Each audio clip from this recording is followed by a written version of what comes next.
I am Hamidullah Wazir and welcome to my channel, The Global Times.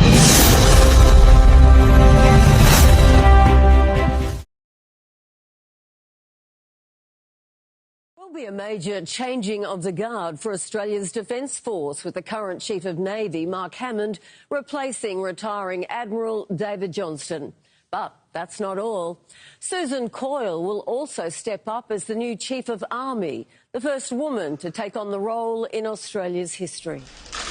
Lieutenant General Coyle will be the first woman in our nation's history to command the Australian Army. The government extends our sincere appreciation to the retiring Chief of Army, Lieutenant General Simon Stuart.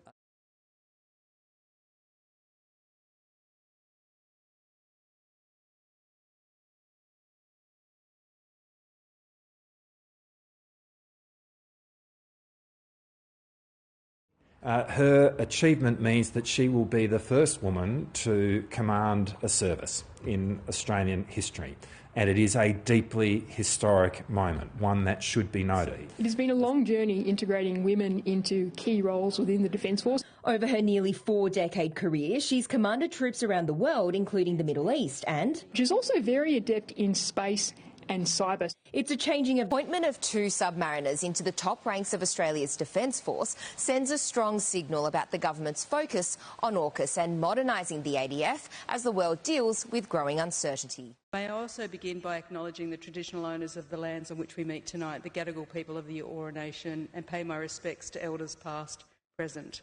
I also extend that respect to all Aboriginal and Torres Strait Islander people who have contributed to the defence of Australia in times of peace and war. I am proudly one of the 2 Defence Indigenous champions.